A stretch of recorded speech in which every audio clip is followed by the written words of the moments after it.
it, kids. This is what we're doing. The secrets and symbols of rock and roll.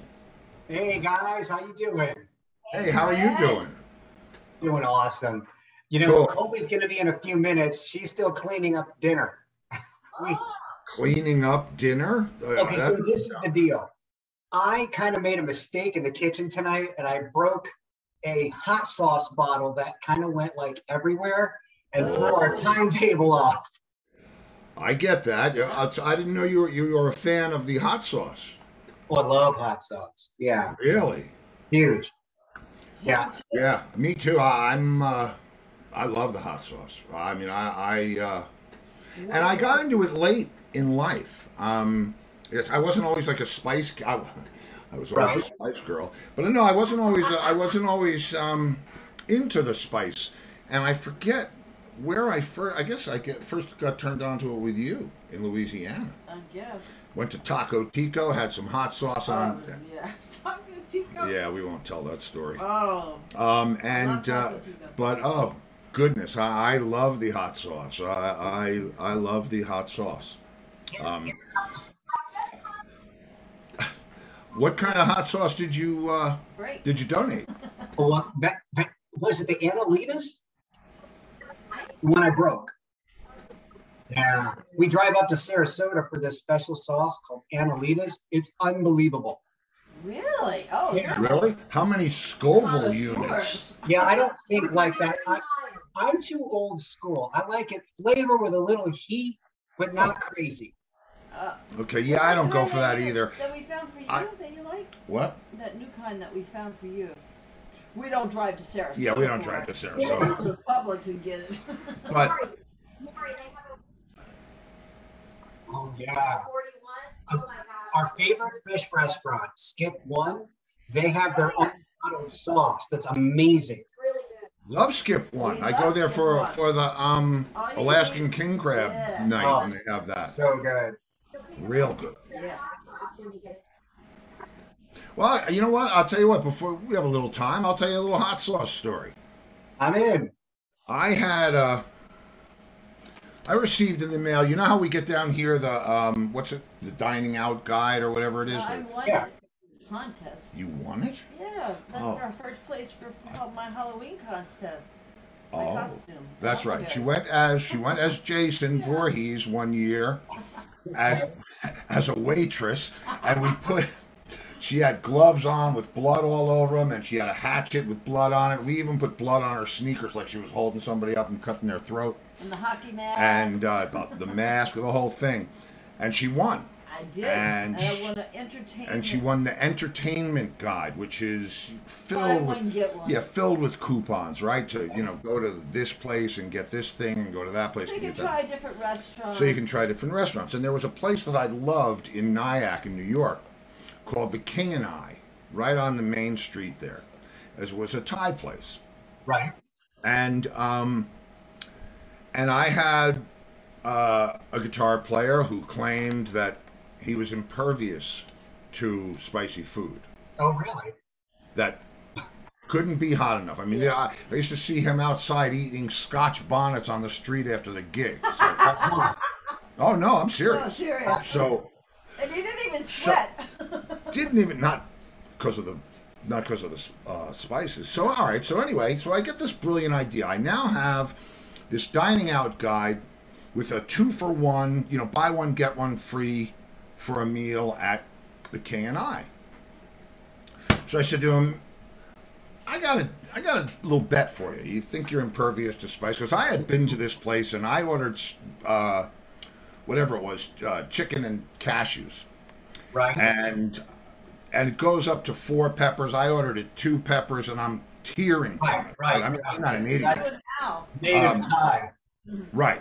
Yeah. And my bass player friend Al said, "Oh, I'll take it 3 peppers," and he's like crying and drooling out of his nose. Right. So I said, "This is perfect." So I called up my guitar player and I said, "I got a deal for you. Right. If you let me take you to this restaurant and you let me order your food, if you finish the meal, you can only have 2 drinks. It's a 2-drink maximum. Wait, this is I said, if you finish the meal, I'll pay for it, which is 2 for 1. I'm paying for mine anyway, so it doesn't matter, right? And if not, you pay for your own, right? Because either way, I'm just there for the show. So we go there, and I said, you know, I'll order for you, and I ordered chicken and cashews, Right. 2 peppers for me. Sure. And I said to the guy, and we would like my friends to be 5 peppers, please. 5 peppers. 5 peppers. And they said, okay. And the guitar player says, who eats 5 peppers? The guy said, Vietnamese. So the 2 meals come out. Mine has that sort of spicy yellow tint that it gets, you know. Tasty. Yeah. And his is black. Go. And I see the guys, you know, they have a curtain that goes into the kitchen. And they're looking out the curtain like this to see what's going to happen. I love it. And he takes a tablespoon, soup spoon, mixes this up, shoves it in his mouth. Whoa, this is great. And now I'm thinking, son of a bitch. He told him what I was doing. And I said, let me see that. And I took one little piece of this chicken and put it in my head almost exploded. He did like without it. Yeah. Not being affected at all. Not being affected at all. Oh my God. Now, that's not me. I mean, I like spicy food, but, you know, I'm not. Right. I don't want to bleed. So, yeah. So that's my spicy food story. I understand you have a story for us. I do. Well, you know, last month was Rocktober. So this month, I thought we'd go to the birds. Today, we're going to start off doing some birds in rock. Birds in rock. Well, yes. And we're going to start off with 3 birds that are oftentimes confused with each other. And what I want to do is talk kind of like a little intro about them, all 3, and then we can go pick at them later on in life. But for now, we're going to talk about blackbirds, crows, and ravens. So are you telling me, just from the get-go, are you telling me that blackbirds are different than crows? And this is why I'm talking about it. Yes, throughout history, the moniker of a blackbird is different than an actual common blackbird. The common blackbird typically is in Europe, going down further into their part of the world. We don't get the quote unquote common blackbird the same way as they do over in Europe. And it looks a little different. So here, look, I've got this really cute guy right here. Oh, wow. Oh. And that one, oh wait, here. That's a European blackbird? Yes, common European blackbird. And if you notice, the wings really aren't all that black. That's kind of like dark brown and a little orange beak. They're really cute. Here? Yeah. In the United States? What? They're a little different. They're a little different here in the States. But the reason why I'm bringing them up over in Europe is because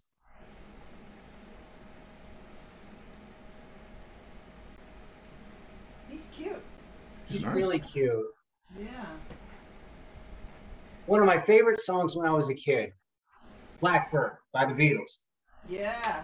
And that song, when I was a little kid, I don't know what it was. I just listened to it and it just spoke to me. I really loved it. The melody, everything about it just kind of calmed me out. Even today, if I want to just relax it at night, that's a great song to listen to.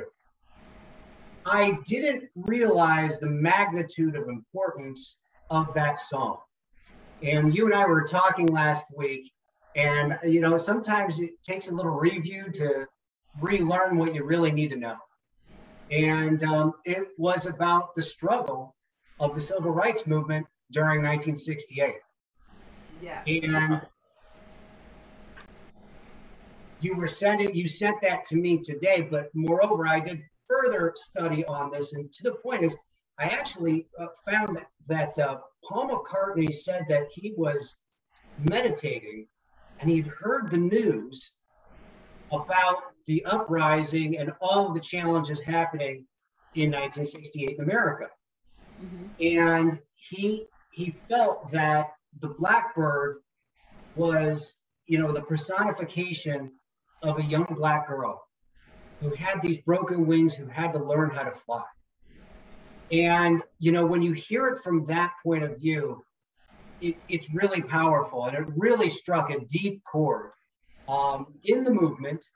And interestingly enough, I found that the Beatles met with Muhammad Ali right around that same time. Oh yeah, sure. I remember that actually. I remember the picture. Yeah.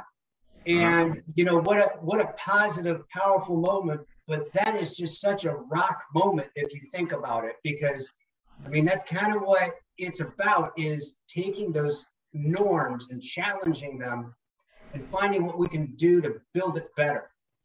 And so out of the get-go, one of my favorite songs as a kid turned out to even be more important to me as an adult. Interesting. And, you know, I didn't, although I mean, I was probably a little older than you when I heard that song. I don't know that I drew the parallel from that back in that day. But then again, when I started to analyze the lyrics, you can't help but, you know, but know it. And don't forget, I was in '68. I was, you know, pretty well along in my life. I was in high school. They were integrating the schools in New York, in White Plains, which was my town, and that's when I really, I mean, back in the early '60s when I was in primary school, Right. was when the whole thing started. But I was very well aware of it by that time, and it's funny because I had, when we were forming the band, and I don't mean to get off topic, when we were first putting the band together, we went to the projects. So you had a friend who played on the White Plains High School basketball team who happened to be Black, but he could sing. And we went to the projects, Lexington Avenue in White Plains. Right. We went to his house, and it was, I don't want to say it was scary because we didn't feel threatened, but obviously it was charged. And so I was always kind of aware of that. And, you know, I grew up, my earliest friends, one of them was mixed race, Black with a white mother, you know, Black dad, white mother. So it didn't, you know, and we're going back to the early '60s, '62. Well, remember the Beatles, when they came to the States, they had a show in Florida. That's right. And they were not gonna. The venue was not gonna allow Black people, and they weren't going to play the show. They weren't going to play the show unless it was an integrated show. Yep. And it was Whoopi Goldberg. We saw this not that long ago. She wanted to go see them at Shea Stadium, and her mother actually surprised her with tickets. And you know, there was no black and white thing there. No. And I never thought of England as being particularly racist. So, but you know, but anyway, I'm taking us off the topic. But that's. It was interesting that, you know, as I came of age and as I got closer to that song, all of a sudden it sort of sinks in, you know, and so right. I hear you. And so, you know, back to the song itself, Paul McCartney had recorded a Blackbird singing, and he heard that, I guess, his aunt or someone he was related to was not feeling well, and she said that when she couldn't sleep at night, she could hear this Blackbird singing at night, and it kind of lullabied her to sleep. And the actual guitar work on there is actually a classical piece from Johann Sebastian Bach. It's a classical guitar piece that he played when he was a child. So the melody of the sweetness of childhood mindset is really throughout that song. So there you go. I thought it was important that people know that there's something real powerful to and it. the thing that I sent you, you know, because I was trying to do a little bit of research myself, and I want to look for it because there was something in there that really struck me that he said. Right. Where am I going to find it? Here it is. that he already had. Oh, look here. Scotland on my guitar. I remember the whole idea. You were only waiting. That was it. You were only waiting for this moment to arise. And that was the part of it that he had first. Yeah. And I understand that as I'm sorry to laugh, but someone said Jesse McCartney did a version of Blackbird as well. LOL. Did you hear the Jesse McCartney story that I told? Oh man. No. I'll tell it to you later. It's well, that's nice to know. Who said that? Jim Dan. I don't. I'd like to hear that, Jim. I would pay money to hear that. Look it up now. Anyway, I'm sorry, bro. But yeah, I know what it's like to have a part of a song come to you and then have to write the song around it. So you were only waiting for this moment to arise. He had that. He did. Uh-oh. Okay, well, apparently Jesse McCartney, who has to be one of the whitest people on the earth, did Blackbird. Kind of like, you know, how What? it's Symbology, yes, yes. Well, we're interrupting the flow here, and I. That's okay, man. Listen, we're already on to the next one because I want to be able to show people the differences between these three birds. The second one is that's a common crow.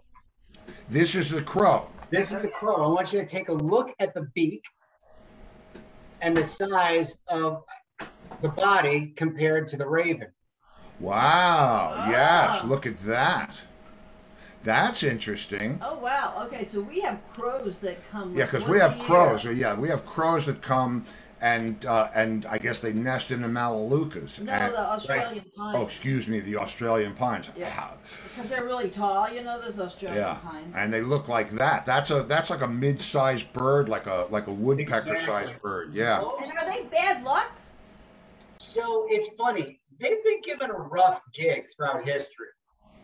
Oftentimes throughout, I would say, the 16th to the 18th century was given the bad luck moniker over in Europe. Because of Edgar Allan Poe. Well, he was 1845, and that was the Raven. And we're going to talk about that. And actually, here we go. You're going to make me go fast forward just a touch. But No. Take it at your own pace, please. Take it No, at there's a your own reason pace. why we're here. Okay. We've got these guys. I don't know if you can see them or not, but in the center, that is Odin, the Norse mythological god. He has been compared to Zeus, if you don't know your Norse mythology. And how he became wise is he had two birds, two ravens on his shoulder. If you can see him up there, or one's on on his shield and the other one's on his shoulder side. The two names of them is Hugin and Munnin. And they what are they? What and what? Hugin and Munnin. And Hugin and Munnin would fly around and Huggin. Wait a minute, because there's a good joke here. I know. Huggin. Is it huggin and muggin? Munnin. Oh, munnin. Oh, because I've been hugging and mugging for years. But okay. And Huggin and munnin. Right, and they were the instruments in which they would fly out and gain. One would gain wisdom, and the other one would gain knowledge. And I know, crazy Well, stuff. that's interesting. Okay? Well, what's the difference? Is one provided intellect, okay, information. The other one would provide the emotional feeling. You never knew which one was checking you out. So it was always, if you saw one of these ravens, you were being watched by Odin. And Odin was the god of. he was like Zeus. He kind of covered Asgard. He took care of their large world. Wow. And so that's why when we go to Edgar Allan Poe, I just had a blank shot. Here we go. All right. You know Okay. about this one, don't you? Oh yeah. I never had to play it, but we did Eye in the Sky. But yeah, okay. So when I was like 14, I had to read. Oh, I had to read, but we read Edgar Allan Poe's The Raven, and all of the subsequent talks and informational gathering with that. But obviously, it wasn't my cup of tea because it was all like English, old, and thys, and it wasn't my cup of tea. But I did hear a really cool version of it from Alan Parsons Project. Great guitar solo in that too. It's a good song. It's a really good song. He was a very I'm going to actually go and look for something while you continue with this, because if I could find it. So, but please carry on. I'm gonna I'll mute my mic so that you go on. Okay. So Alan Parsons Project really, the whole album was based off of the tales and imaginary of Edgar Allan Poe, and he transmuted all of these different poems into music. It was really good. The story behind The Raven, though, is interesting because it's about how loss of a loved one can drive you mad. And it was really a tough time in the protagonist, the center story character. He was studying, and he just couldn't deal with the loss of his love, Lenore.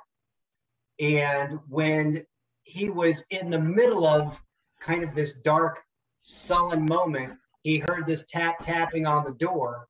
And when he opened the door, here was this raven saying, "Nevermore." And it was the only thing the bird kept on echoing back at him. And it kept driving him crazy because here he's he's trying to deal with the loss of love of his life. And he hears this nevermore echo, and he knows he can never be with her again. He knows that he has to move on, but he can't. And it's a whole evening in his mind driving him mad.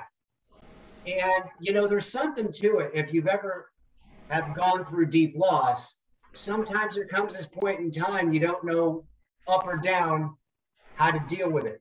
And that is really the kind of the deep portion of that song, that meaning, and why it was chosen. But the raven, the point. The raven was kind of the all-knowing instrument here, like going back to Odin's Muggin and Hudden, the other two guys with the crazy names. Now I've got you doing mugging and hugging. I know, you've screwed me That's up. what happens when you hang out with me, pal. Let's see, everything changes. Mugging and hugging. We'll remember that for a long time. I'm having them on Friday night, by the way. Go ahead. I'm sorry. But what's interesting is the raven goes way back. Check this out. This is a image taken from its Noah and the Raven.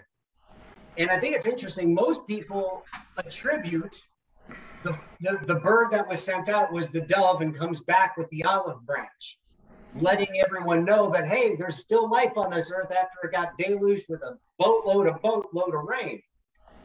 The raven was actually sent out first and did not come back. Oh. He was on the ark with Noah? Well, there was two of everything. I know. And when the bird didn't come back, Noah said, you know what? Let's not unload this thing just yet. Let's hold back a little longer. And he held back a little longer, and then some time went. He sent out another bird, and which was a dove. And eventually it came back with that live branch and was the signifier of, okay, listen, we got to get out of here. Tight quarters and all. Every animal +2 is on here. Yeah. Wow. Well, now the way, and I don't know, believe me, I'm not the theological scholar, but I remember hearing something that when the dove came back with the branch, they were still surrounded by water, but the dove with the branch was to tell them that there's land, that we're close enough to land. Is that right? I think that's, I'm going to go with correct, sir. Thank you very much. Ding, ding, ding, ding, ding, ding. Now, so here's where it starts crossing lines. In Native American culture, many, there are 500 and change nations, so we can't speak for any one of them all. We have to respect each one, but there are certain commonalities that many of them will borrow. The Sioux Nation specifically looks at the crow as considered to be the wisest of birds. Oh. And what's interesting is throughout time, the Sioux Nation and the crow have a very profound connection. In fact, so much so, let's see if I can find this. This is the Sioux Ghost Dance. And the Sioux Ghost Dance, I don't know if you can see this or not, if you can zoom up or let me have it here. But as they are dancing in a circle, as the Native Americans are dancing in a circle, some have 2 feathers, some have 1, but most all of them are black crow feathers. Some are eagle feathers, another great bird. Yeah. But the crow was to tap into the wisdom of the past, to raise the people who were once here, no longer, who have been, lost their lives through many different ways. And they're asking for them to gain their wisdom to help fight off the evil forces that have hurt their nation. And this was actually a very big deal. In fact, to this day, the ghost dance still has a lot of very strong emotional ties, because it was there was a great massacre that happened at one of these, if not more, but one specifically, and it changed the relationship between Native Americans and America, the new America, and it only happened like in 1894, it's not that long ago. And No. so relations have come a long way, but need to continue. But the ghost dance remains as significant.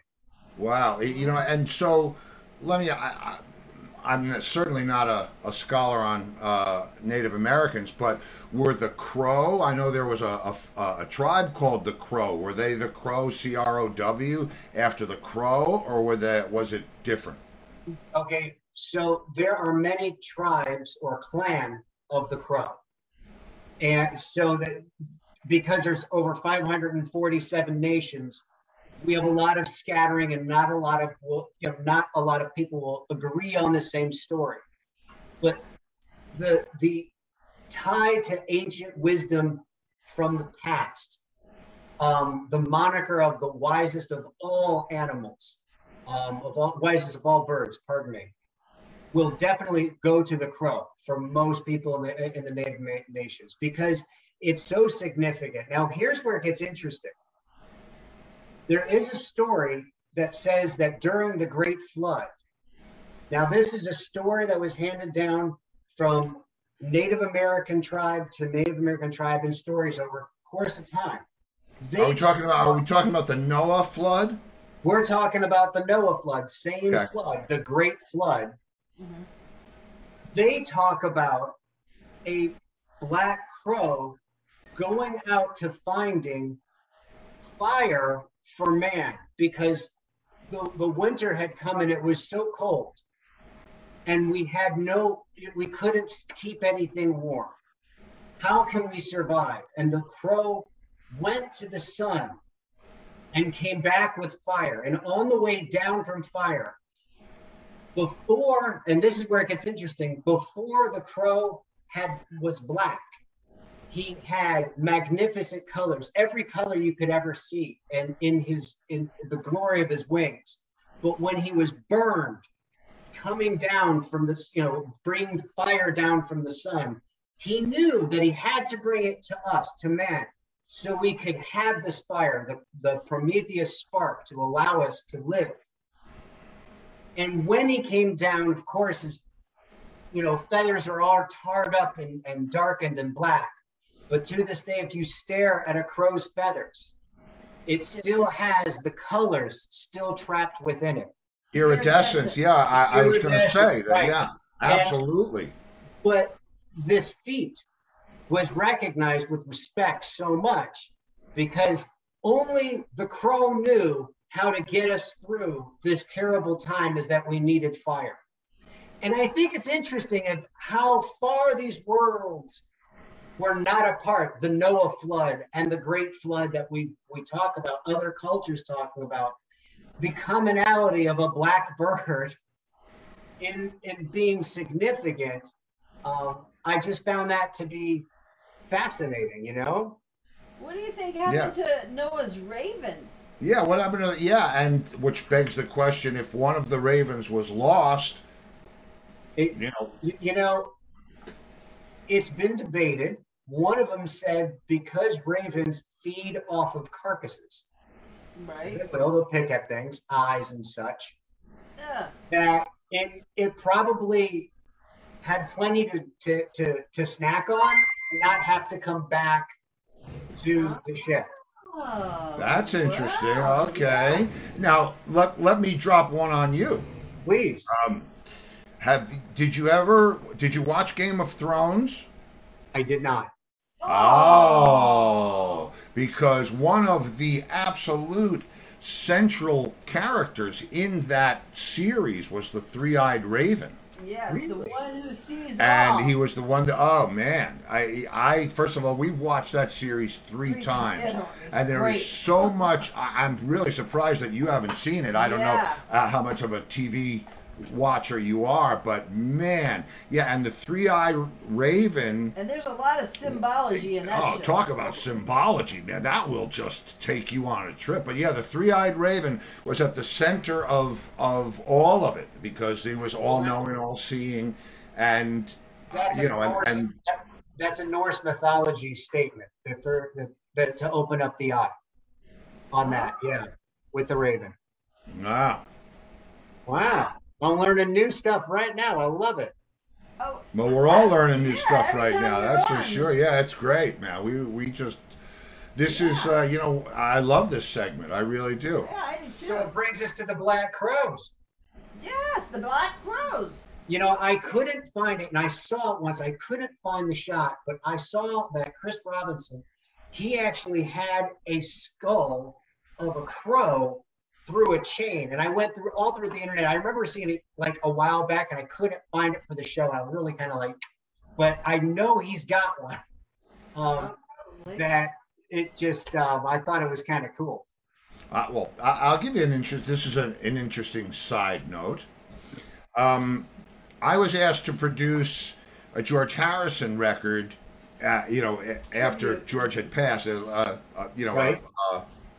A collection of his songs, and one of the artists that I produced was Mark Ford, who was the guitar player for the Black Crows.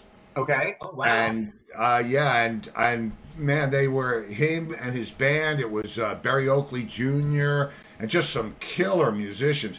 We did what did we do? What song did we do? I'm in Mine. I'm in Mine, and they did such an amazing version of it. And there's actually a video from the studio. We did it in New York at Unique. There's a video of it somewhere on YouTube. But yeah, amazing. I was wondering if the Black Crows were going to come into this Oh, conversation. yeah. And now I have to, I'm going to go through a couple more, and then I have to, here, watch this. Did you ever hear this song, The Crow and the Butterfly by Shinedown? Yeah, sure. Oh, it's a great song. And again, that song is about dealing with great loss and how, sometimes you're the crow chasing the butterfly, and sometimes you're the butterfly being chased by the crow, being the shadow of pain. And it's just such an incredible song. And that kind of leads me to this part right here. Do you know what movie this comes from? I absolutely know what movie. I'm a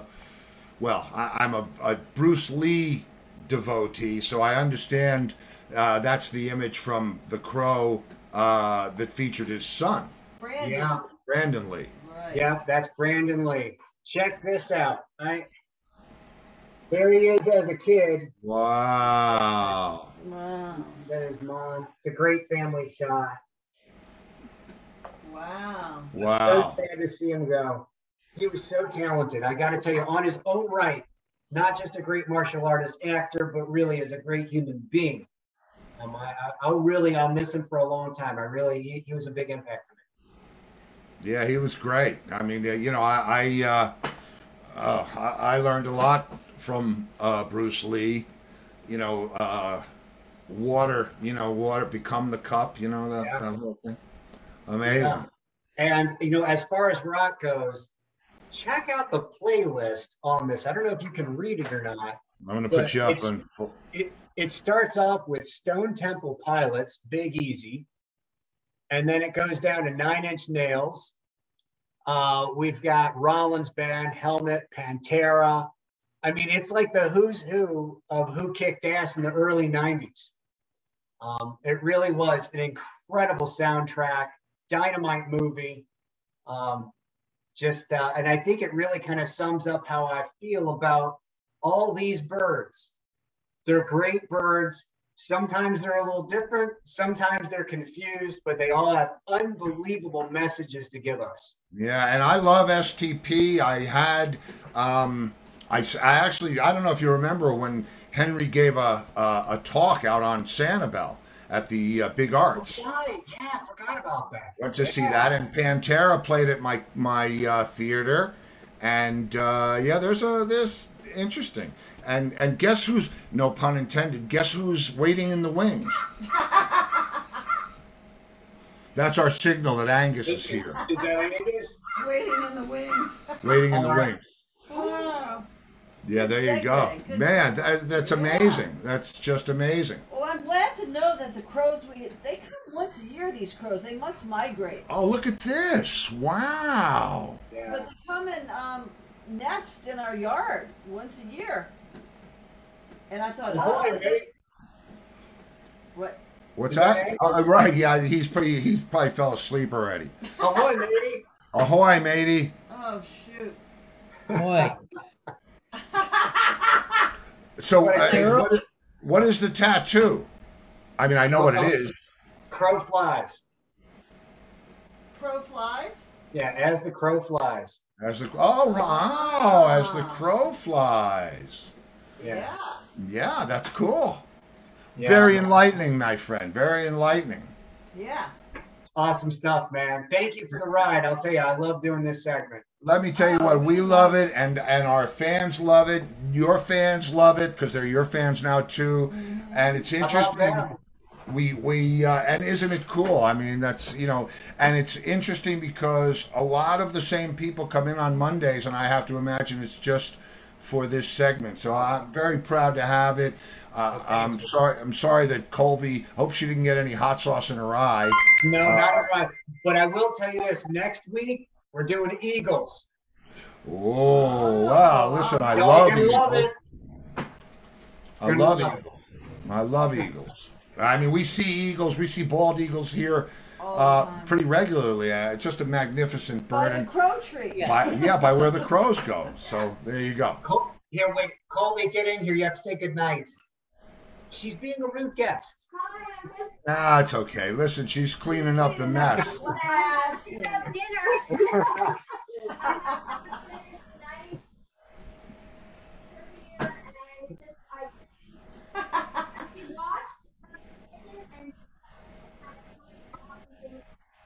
Oh, thanks. See, Colby, he's staying on the show because he doesn't want to help you clean up the mess. It's so true. Thanks. Unbelievable. All right, guys. Well, it's Yes, it's for. I know, we're going for the birds. Well, people There are no turkeys in rock and roll. Hey, listen, it's all about one of my favorite bands is the Birds. So, you know, there's one of my first and most influential bands of my life, and one of the first bands I saw in concert was the Birds. So, the Birds loom large in my world. Awesome. Yes, and the Well, you viewers guys take are flight. liking it. Safe flight, yes, safe flight to you guys too. I'll actually, I'll call you after the show because I'm going to pop by the shop tomorrow, And Okay. so we'll talk about that. So I'll speak to you in a few minutes. I'm going to let Angus do his thing. And next week And- is the Eagle. Yes, and next Eagle. Monday, the No, Eagle. just Eagles. Oh, Eagle. Eagles. Okay. Eagle flies on Friday. Monday. Monday? No, the lyric. Oh, okay. Take it easy over there, Scholar. All right, Brad. I'll talk to you. Talk to you in about 20, bro. You got And it. Amazing. Again, amazing show. Amazing show.